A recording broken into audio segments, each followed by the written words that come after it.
There have been a lot of comparisons between the fighting in Bakhmut and the trench warfare in World War I recently. Hence I thought I would ask an officer and World War I historian about his opinion on this matter. In this video, Lieutenant Colonel Dr. Simoens from the Royal Military Academy in Brussels will provide us with his insights. Be aware that the views expressed in these interviews don't represent the views of the Belgian Armed Forces. If you're interested in his work, be sure to check out his article about combined arms in the Defense Horizon journal, which is linked in the description. We had a lot of comparison about the Ukraine war and the First World War last summer, and more recently about Bakhmut.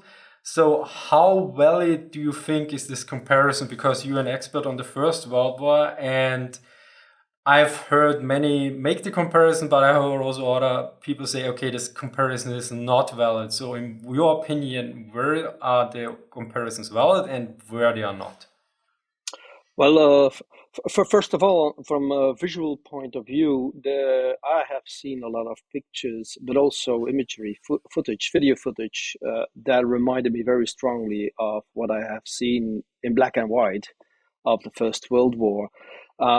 You have the terrain that's ripped apart from the artillery shells, looking like the land, the moon actually, with all the holes of the artillery shells.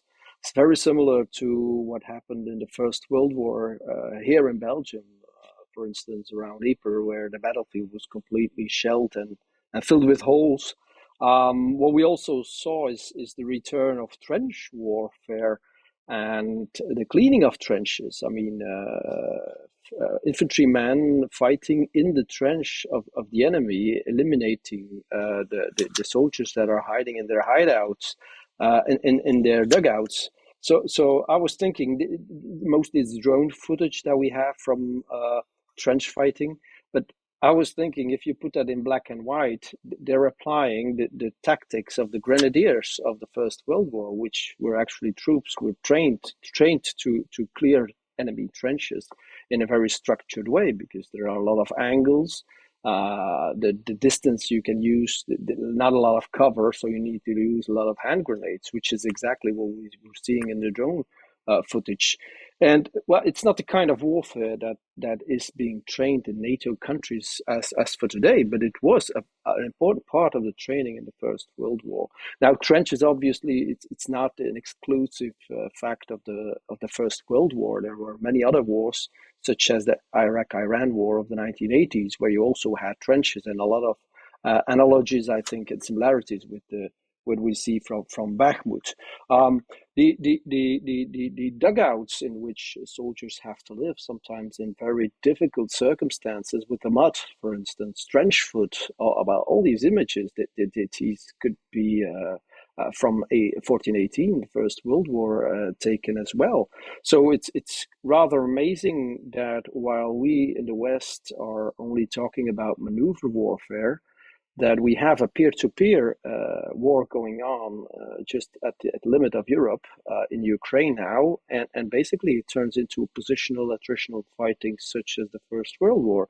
So that is one very important similarity, I think, in the visual effect you have between the images from Bakhmut, for instance, and some images from the First World War.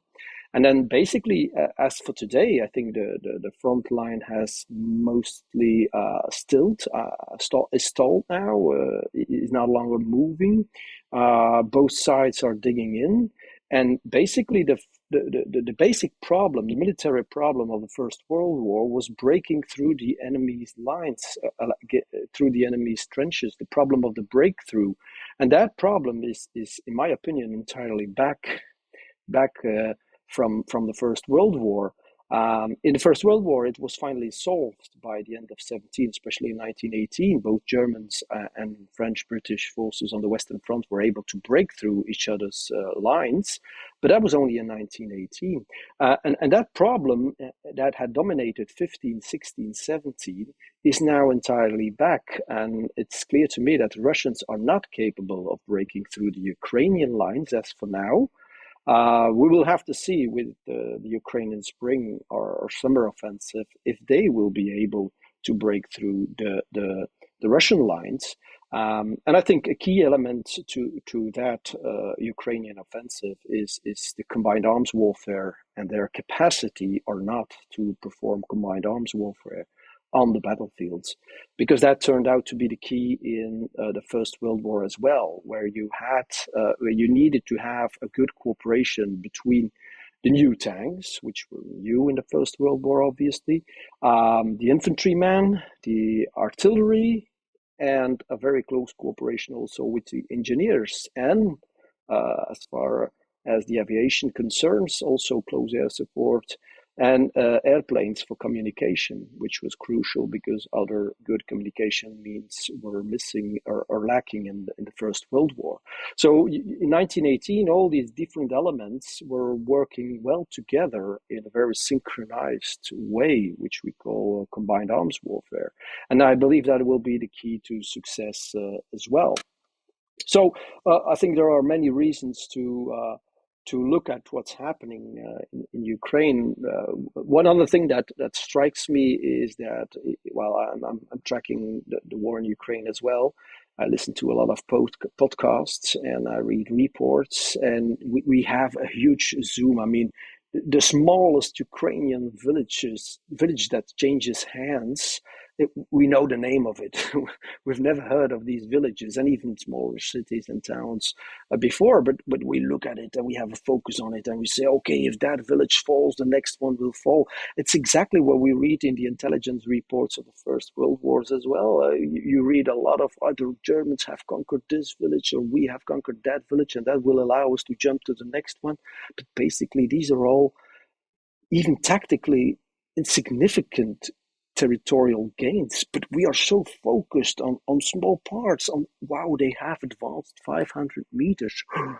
I'm sorry, but when you're used to maneuver warfare, whether it's Desert Storm 91 or Iraqi Freedom 2003 and even Second World War, it's rather ridiculous the way we look at the advances and the advances itself of the Russian forces around Bakhmut. They advance at the same speed that the British and Canadians and Australians and New Zealanders did around Ypres in 1917. So that is very similar as well. So there are many things that really make me think of what I have seen as a historian of the First World War. And perhaps a final element, if you allow me, is what we call the human wave attacks, where there's a very linear approach, shoulder to shoulder. We advance towards the enemy, and if the first wave fails, no problem, we'll send the second wave and a third wave. And the idea that I sometimes hear from analysts that war is a contest of will, obviously that's not false, but it's not because you send X waves that your will is better than the enemy's will. And exactly that was the reasoning in 1914, that if one wave fails, the next one will break through and attack, offensive à outrance, as the French called it. Attacking is the only valuable option we have. And this linear approach, these human waves, is the 1914, 1915 style of attack. And it's only during the war that more and more stormtroop tactics are being developed, which is actually a vertical approach, infiltration tactics, as they are called. And they're developed in all armies, not only in the German army, but all armies to a certain extent start playing with another approach because they see that the human waves don't work. And that is exactly what is now described by some analysts that the Russians are trying to do these, to implement these stormtroop tactics, which is a much more vertical approach to warfare. So to a certain extent, you could say that the Russians are, since the summer, are learning the lessons from positional warfare, from trench warfare. Since August 22, they are learning what we in the West have learned since August 1914. So it's amazing. I admit it's very amazing to see that similarity between the First and World War and Ukraine, because basically we have so much more means, whether it's precision-guided munitions, drones, jets, better tanks, infantry fighting vehicles, armored personnel carriers, HIMARS, so artillery systems that fire up to 80 kilometers. that didn't exist in the First World War. Well, not in a generalized battlefield use, let's say. Uh, so we have so much new weapon systems, and basically we're doing the same trench fighting as more than 100 years ago. One question you said the linear approach basically of the wave attacks and the more vertical approach. So with vertical you mean that basically they focus on a break on a point to break in, and then once they are there they make a breakthrough and then break behind the enemy lines. Is this correct, or what you exactly referring to here? Yeah, it's the way to the breakthrough. Well, you can attack shoulder to shoulder, or one man behind another one, and that's what I call a vertical approach. You you uh, um, you attack in columns, not in waves. And by attacking in columns, you can probe for weak places, weak spots in the enemy lines, and there you will eventually break through and then attack the enemy's positions, the trenches from behind, or you bypass them. What the stormtroop tactics of 1918 were actually. You bypass them and you leave the enemy in his trenches, and that's for the next wave, the next echelon will then clear up these positions, and you move on, and while moving on, that will allow you to go deeper and hit the enemy's logistical installations, but also artillery systems, mortars, for instance, especially because they are closer to the contact line. You will hit communication centers and other high valuable targets by infiltrating into the enemy's trench system. And in Ukraine, has to be possible because, as I see a lot of similarities, there are also a lot of differences. And one of the main differences is the number of troops. I believe the density of the troops is 1/10 of what was in the First World War, or even more. So that means you have much less troops and you have much bigger holes in the lines, and the lines don't have the same depth as they had in the First World War. But by 1915, both sides start doubling, tripling their trench systems. So they eventually have a depth of 10 to 15 kilometers, which makes the breakthrough even more complex. That's something we are not seeing yet in Ukraine. But if the war drags on, I believe we will see it next year. But that's also something I strongly believe in, that if Ukraine could have attacked last summer with all the Western weapons they have now, they would have or they would have been able to obtain a decisive victory over Russia. So that was the same in the First World War. People have a traditional view on the First World War, like nothing happened, and year by year the same mistakes were repeated. But that's not true. Year by year, both sides, whether the German or the Allied side, they were better at attacking, but the enemy was better at defending as well. And so you get some kind of a balance between attack and defense, but it doesn't mean that nothing happens. And I always say to my students is that with the means of 1916, each side would have broken through the trenches of 1915, the year that before that, and the same goes for the means of 17 to break through in 1916. But there's a race going on between attack and defense, and both are getting better. And that explains why there was some kind of a stalemate. But even that word is strongly contested, because I read a Twitter discussion on the word stalemate. Stalemate would imply that you see no option to break through or to attack. And as long as you see an option, there cannot be a stalemate, according to some. Well, well, in that case, the First World War wasn't a stalemate, because year by year, either the French and the British and sometimes the Germans as well, they were certain to break through the enemy lines and to obtain a final victory. But they didn't manage because the enemy got better at defending as well. But they really had realistic plans in their eyes to break through the lines. So in both Russians and Ukrainians now do have, I think, realistic hopes for breaking through each other's lines, if it's not now, in a few months. So there's no stalemate according to that definition. But I think what we have seen the past few months, actually, since October, November, is what we have seen on the Western Front in October, November 1914. Both parties are totally exhausted. They need a break. They're no longer capable of attacking, so they start digging in where they are sitting, basically, which makes that at certain points the front lines, well, the positions were not well chosen. They were just where they were at the moment that the order came: dig in, hold your position, which is exactly the case in the First World War as well, where you had places where the front line was just crazy.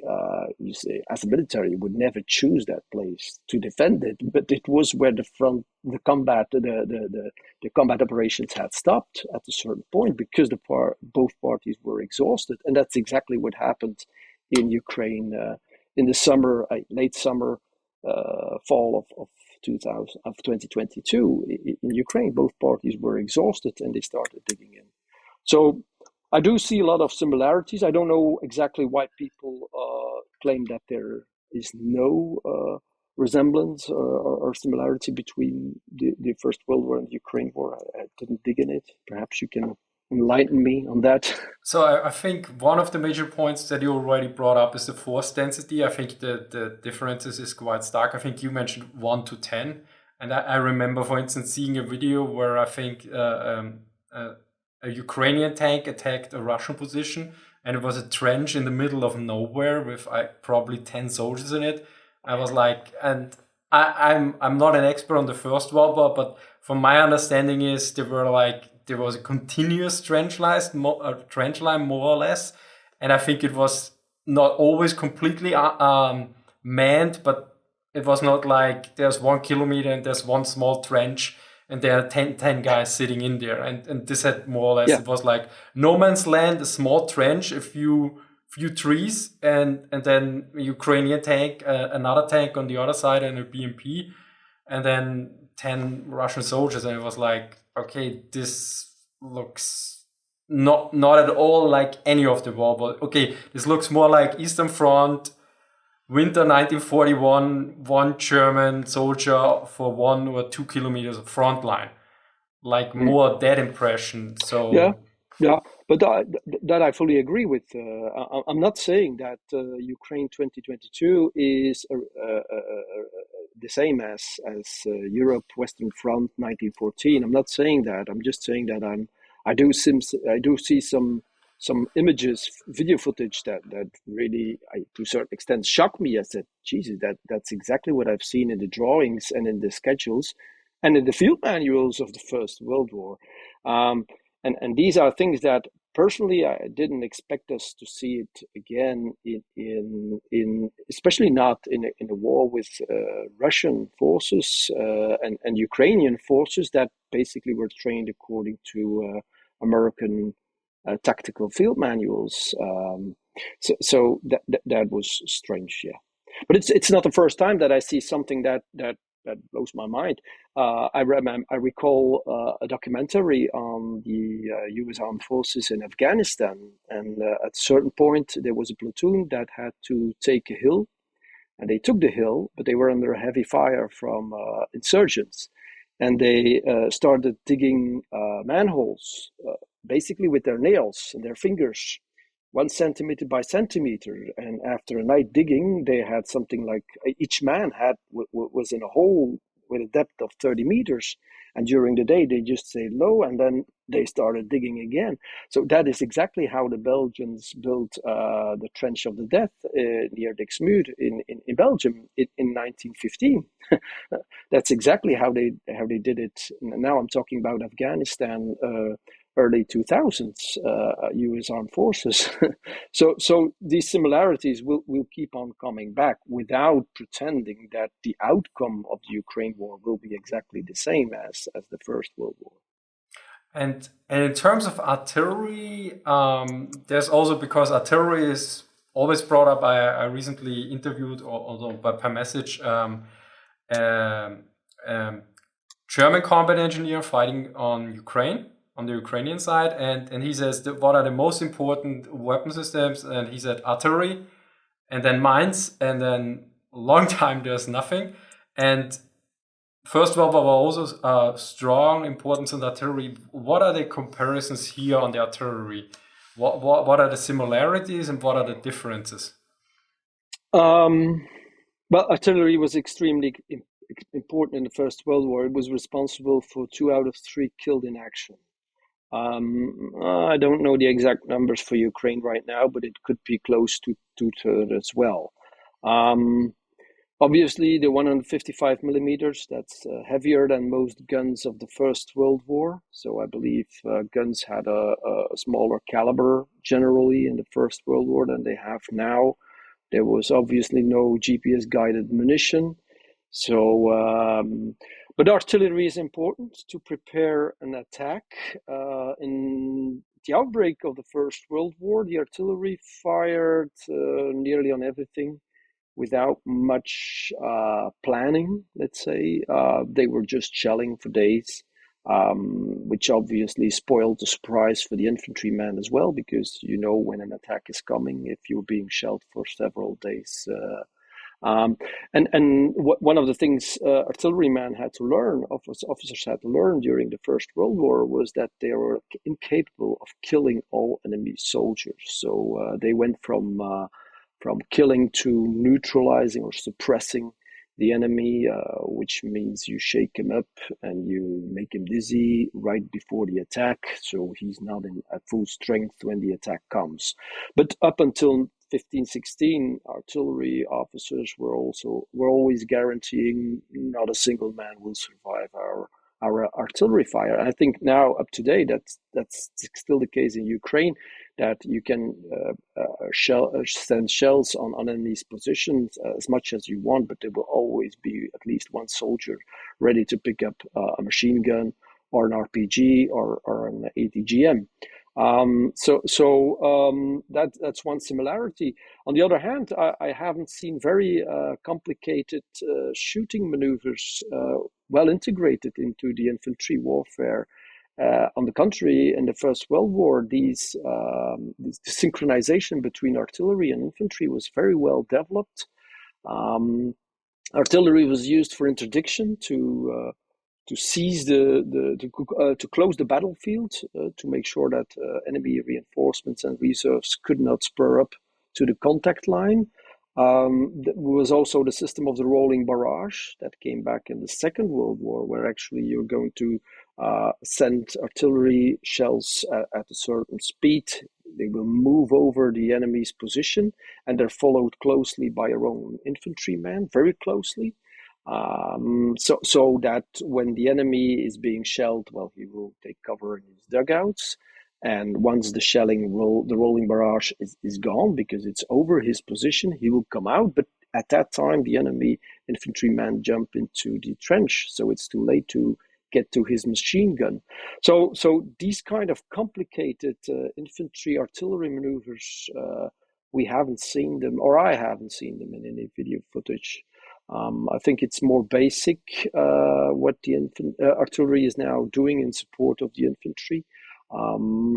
It's hitting warehouses, it's hitting enemy positions, but with more precision, obviously, than in 1914. That's for sure. But it's a very difficult comparison. I think we'll have to wait to know exactly how both sides are using artillery. The Russians, we know how they use them in a very indiscriminate way. They just shell and then try to advance. And if it doesn't work, they shell again and advance. I think that's a 1914 tactic. So I'm personally convinced that in 1918, on the Western Front, all belligerents had better infantry artillery cooperations than we are seeing now in Ukraine.